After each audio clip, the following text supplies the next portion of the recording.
Quand l'envie ronge le cœur, et que la multitude cherche la guérison, Dieu nous révèle une vérité qui change tout. Ce n'est pas notre statut qui libère, mais la fidélité à la volonté de Dieu, même au milieu du danger et de la foule. Au nom du Père, du Fils, et du Saint-Esprit, Amen. Aujourd'hui, le Seigneur nous invite à voir au-delà de l'orgueil, de la jalousie et du bruit du monde, pour nous rapprocher de la présence vraie de Jésus, source de guérison, de paix et de vie éternelle. Bien-aimés en Christ, pour mieux recevoir les grâces de l'Éternel, reconnaissons toujours que nous sommes pécheurs et demandons pardon pour nos erreurs. Acte de pénitence. Seigneur Jésus, toi qui as vu le cœur blessé par la jalousie, la peur et le manque de confiance, pardonne nos jugements hâtifs, nos envies secrètes et nos réactions de fermeture. Libère-nous des chaînes du doute et de l'envie, et donne-nous un cœur humble qui te choisit toi seul comme refuge et soutien. Bien-aimés en Christ, écoutons à présent la première lecture. Mon père Saül cherche à te faire mourir. Suivons attentivement ce passage tiré du premier livre de Samuel chapitre 18, versets 6 à 9, et chapitre 19, du verset 1 à 7. En ces jours-là, au retour de l'armée, lorsque David revint après avoir tué le Philistin, les femmes sortirent de toutes les villes d'Israël à la rencontre du roi Saül pour chanter et danser au son des tambourins, des cris de joie et des cymbales. Les femmes dansaient en se renvoyant ce refrain, Saül a tué ses milliers, et David, ses dizaines de milliers.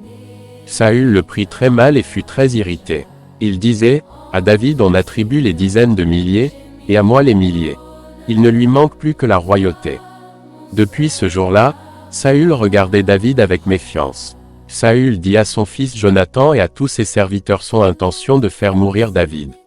Mais Jonathan, le fils de Saül, aimait beaucoup David et il alla le prévenir, « Mon père Saül cherche à te faire mourir. Demain matin, sois sur tes gardes, mets-toi à l'abri, dissimule-toi. Moi, je sortirai et je me tiendrai à côté de mon père dans le champ où tu seras. Je parlerai de toi à mon père, je verrai ce qu'il en est et je te le ferai savoir. » Jonathan fit à son père Saül l'éloge de David, il dit, « Que le roi ne commette pas de faute contre son serviteur David, car lui n'a commis aucune faute envers toi. Au contraire, ses exploits sont une très bonne chose pour toi. Il a risqué sa vie, il a frappé à mort Goliath le Philistin, et le Seigneur a donné une grande victoire à tout Israël, tu l'as vu et tu en as été heureux. Pourquoi donc commettre une faute contre la vie d'un innocent, en faisant mourir David sans motif ?» Saül écouta Jonathan et fit ce serment, « Par le Seigneur vivant, il ne sera pas mis à mort. » Alors Jonathan appela David et lui répéta tout ce que le roi avait dit. Puis il le conduisit à Saül, et David reprit sa place comme avant. Parole du Seigneur.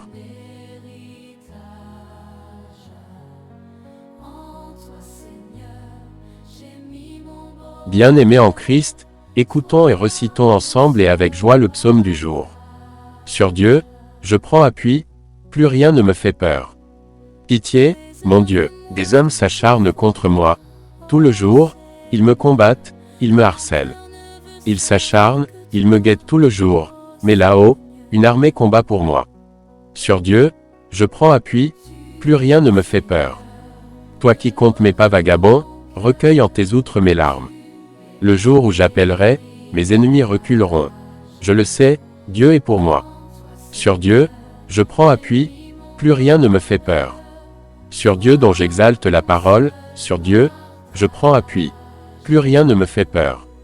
Que peuvent sur moi des humains? Sur Dieu, je prends appui, plus rien ne me fait peur. Mon Dieu, je tiendrai ma promesse, je t'offrirai des sacrifices d'action de grâce, car tu m'as délivré de la mort et tu préserves mes pieds de la chute. Sur Dieu, je prends appui, plus rien ne me fait peur. Frères et sœurs, levons-nous et acclamons l'évangile du jour. Les esprits impurs criaient, « Toi, tu es le Fils de Dieu. » Mais il leur défendait vivement de le faire connaître. Bien-aimés, suivons attentivement ce passage de l'évangile de Jésus-Christ selon saint Marc, chapitre 3, du verset 7 à 12. Acclamation, Alléluia, Alléluia. Notre Sauveur, le Christ Jésus, a détruit la mort, il a fait resplendir la vie par l'Évangile. Alléluia. En ce temps-là, Jésus se retira avec ses disciples près de la mer, et une grande multitude de gens, venus de la Galilée, le suivirent.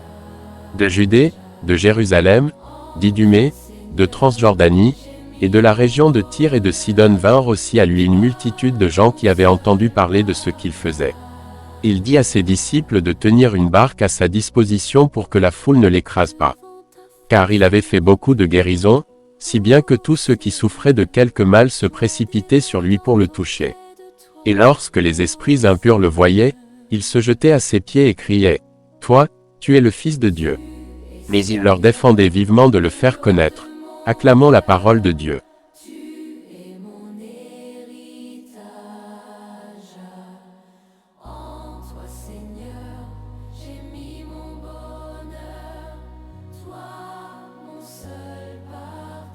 Bien-aimés en Christ, la parole de Dieu est le chemin, la vérité et la vie. Pour une bonne compréhension de la parole ce matin, suivons attentivement cette méditation. Aujourd'hui, les lectures nous plongent dans le cœur humain et la vérité de la mission de Dieu. Dans la première lecture, la victoire de David suscite la joie, mais aussi la jalousie et la peur de Saül. La louange populaire se transforme soudain en menace, et Dieu doit être défendu par un ami fidèle, Jonathan. Dieu ne sépare jamais le bien du mal dans le cœur humain, il sait ce qui motive nos actes, et il appelle à la fidélité, à la droiture et à la confiance. Le psaume proclame une vérité fondamentale, sur Dieu nous prenons appui, et rien ne fait peur à celui qui place sa confiance en lui. Même quand nous sommes accablés par l'hostilité, Dieu demeure notre refuge. Dans l'Évangile, Jésus est au centre d'une foule immense qui le suit pour la guérison. Les esprits impurs reconnaissent sa divinité, mais Jésus ordonne le silence, car sa mission n'est pas d'être exhibé, mais d'être accueilli dans la foi personnelle et profonde.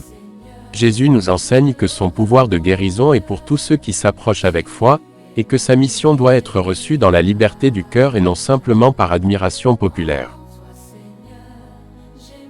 Aujourd'hui, nous aussi sommes appelés à discerner nos réactions intérieures. Est-ce que la jalousie ou la peur gouverne mes décisions? Est-ce que ma foi est profonde comme celle de ceux qui cherchent Jésus malgré tout? Est-ce que je m'approche de lui pour être guéri, transformé, libre? Dieu est la solution à toutes nos préoccupations, quel qu'en soit ce qui nous tient à cœur, Dieu connaît la réponse qu'il nous faut. Faisons-lui confiance comme David et nous verrons sa victoire dans nos actions et nos vies. Loué soit Jésus-Christ. Par cette prière inspirée des textes, élevons nos voix vers le Très-Haut. Seigneur Dieu, toi qui vois avec clarté dans le cœur humain, libère-nous des ténèbres de la jalousie, de la peur de l'autre et de l'envie cachée. Alors que nous te recherchons dans ce grand tumulte de la vie, donne-nous une foi profonde qui ne craint pas de s'approcher de toi, comme ceux qui se pressaient autour de Jésus pour être guéris. Jésus-Christ, toi qui annules la peur et défends ta mission avec douceur, fais que nos vies soient des lieux de paix, de guérison, d'espérance et d'amour. Que notre regard se tourne vers toi, et non vers ceux qui nous jugent ou nous comparent. Accorde-nous, Seigneur, de reconnaître ta présence dans notre quotidien, de placer notre confiance en toi seul, et de recevoir ta guérison intérieure dans la liberté de ton esprit. Amen. Bien-aimés en Christ, merci d'avoir suivi Parole de vie. Si cette liturgie vous a transformé le cœur, alors abonnez-vous à la chaîne pour en bénéficier tous les jours. Partagez la parole de Dieu autour de vous.